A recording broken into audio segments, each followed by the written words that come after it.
What's up, you guys? It's Team here, and in this video I want to talk to you about 15 email automations you can use to generate passive revenue for your e-commerce store. Now, some of these automations you might have already heard of, some of these you might have even already set up, but I bet most of these automations you have not even thought of. I'm just gonna jump right into it. Give me an example for each automation and also a customer segment, so it's easy for you to set these up, whatever email software that you use. The first sequence is the welcome sequence. One of the main issues that I see is that the welcome sequence consists of only one email. These people are very high intent. They are just on the verge of buying from you, and you want to nurture these people by essentially answering the question, why should you buy from us? If a new email subscriber doesn't buy from you within the first 2 to 3 weeks, then converting them into a buyer becomes more and more difficult. So that means usually sending them a series of 5 to 8 emails. You talk about your brand mission, and then also finally you create urgency around the offer. So the offer is usually whatever you gave them in exchange for their email address. What you don't want to happen is someone joins your email list, they only get one email, they don't buy, and then they essentially become dead weight and you are paying for these contacts. It's just money thrown in the bin. So you want to set at least 5 to 8 emails up and nurture these users. Second one is the cart abandonment flow, and this segment is basically users who added products to their cart but didn't check out. Something happened that distracted them and they couldn't finish their purchase. Here's an example from a beer brand where they have said, Mike and Duncan here, co-founders of Days. We spotted that you nearly bought our lager cans, but didn't finish your order. We'd absolutely love you to try Days beer for the first time. We know you love them. Just in case you're still unsure, we figured we'd reach out to you and drop a little discount on us. Discount is optional, and actually I don't really recommend you do that in the first email. If you see that after sending like 2 to 3 emails over a week and they still haven't converted, then maybe you can throw in a discount. But otherwise, I recommend you refrain from using discounts because you just don't want to cut into those margins all the time. Third one is the post-purchase flow, and these are for customers who just placed an order. Usually, again, what I see here is that brands usually just have a confirmation email here as their post-purchase sequence. Instead, what you want to do here is send around like 5 to 10 emails where you build goodwill, you offer customer support, and you cross-sell other products. So for example, here, this is also like an order confirmation email, but they have made it very personal. They have even included a video on how to use the product that they have just purchased. And as you can see here, also given like a 25% off discount off the next order, which is a very smart way if you want the customer to actually come back. The offer should be at least as good or even better than your welcome discount. Customer sees, okay, I get 15% off if I sign up to your email list, but I get 10% off my second purchase, then I can just create another email account and sign up for 15% off again. So it wouldn't make sense here. You want to make the post-purchase offer as good or even better than the welcome discount. Browse abandonment. So here we're talking about less intent now. So these are website visitors who have viewed your products on your site, but they didn't add anything to their carts. This automation is really simple. It's usually like 1 to 2 emails where you just gently remind them that they should keep shopping. So for example, this brand here, they have also added a little bit of humor here. So they say, so you like being cold. They have added like a picture of a sumo wrestler and say, come take another look. Again, very simple email. It's just like a follow-up, and the goal here is to direct the user back to the website. We're essentially going through these sequences based on intent. So these are website visitors who are active on your website, but they didn't view any products. And this sequence again acts as a gentle reminder for the user to start shopping. And again, what we want to do here is direct them back to the website. 6th is unconverted leads. And now this is where we get into the more creative zone. This is probably the automations that you might have not heard of. So these are leads who recently joined your email list, received your welcome sequence, but they did not convert. We switch up the offer and we create a second welcome sequence with a different offer. And we use the same urgency, we use social proof, and we also use storytelling. So an example here could be like, just a quick reminder that your exclusive welcome offer is still waiting for you, and it's the most compelling one we've ever extended to never before seen customers. You create urgency around that, and you say that if you don't buy now, it's gonna expire within the next 12 hours, 24 hours, whatever. 7th one is back in stock. This is very straightforward. So these are customers who registered interest in a sold out product. An example here is again very simple. Notice how all these emails are like plain text emails. You don't actually need a designer, and just send these. They will work just as well. So an example here is, hey amigo, just wanted to shoot you a quick note. In case you missed it, a few of our favorite belts are finally back, and I figured I'd give you a quick rundown.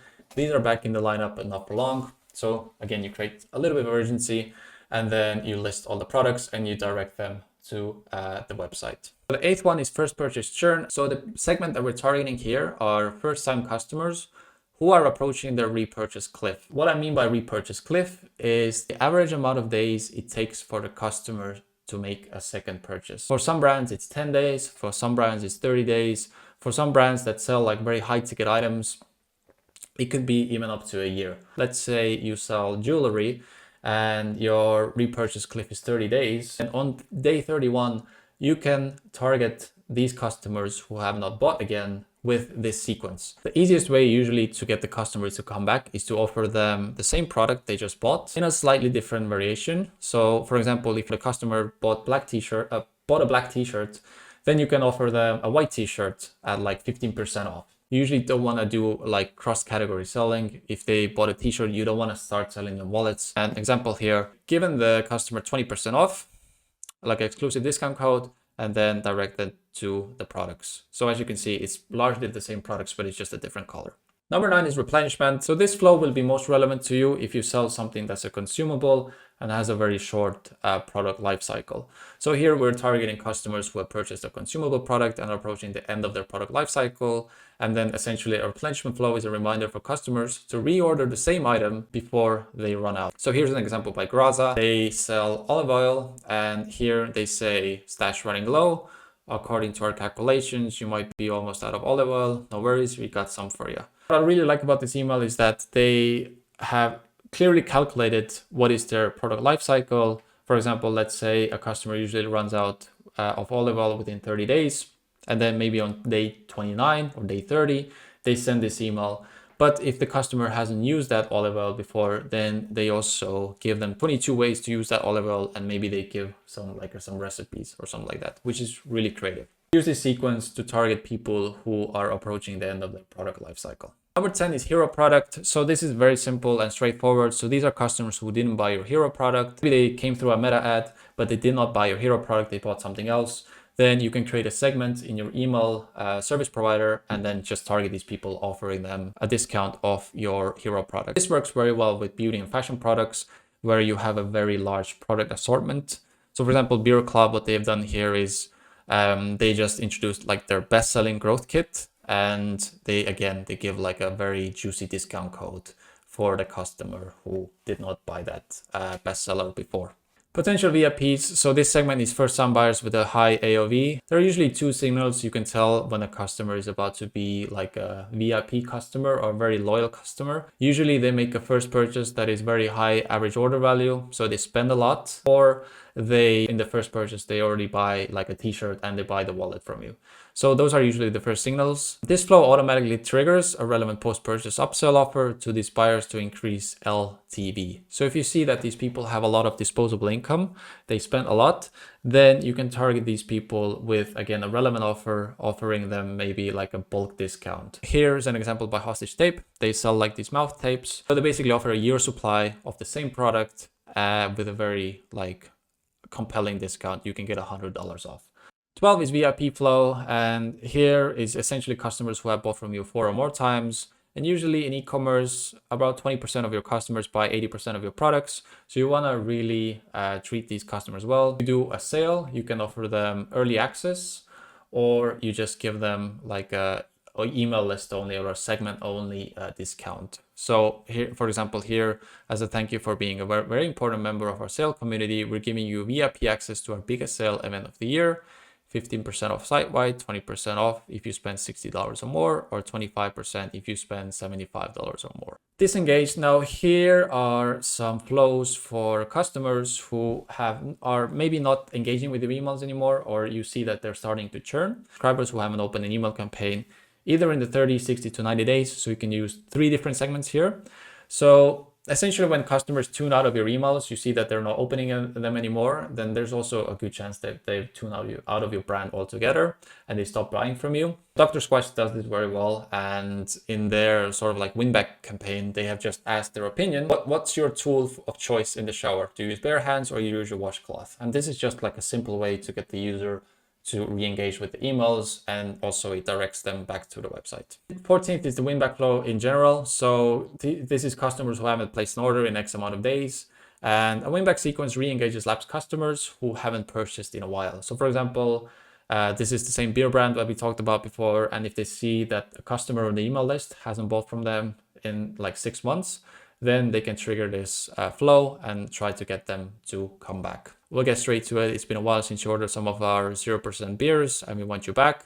How badly, you ask? So badly that we're giving you 25% off your next order. Now, the important thing with win-back campaigns is they simply do not work if the offer that you give them is not compelling enough. You do like 10%, 15% off sales in your weekly campaigns and the customer doesn't buy, then there's no real reason for them to buy and open these emails and then all of a sudden start buying from you. So the offer has to be really good.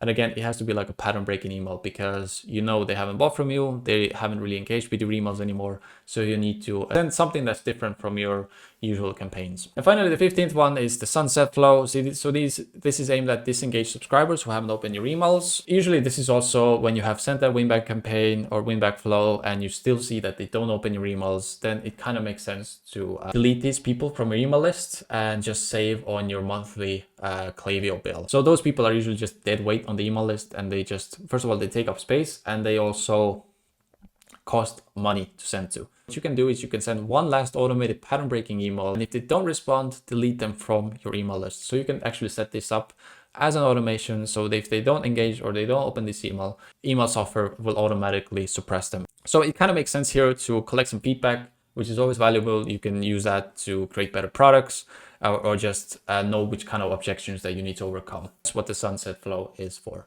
Hope this video was useful. You can also grab a free copy and access more examples and content frameworks in my 8-figure flows ebook. There's a link in the description. Subscribe to the channel and I'll see you guys in the next one.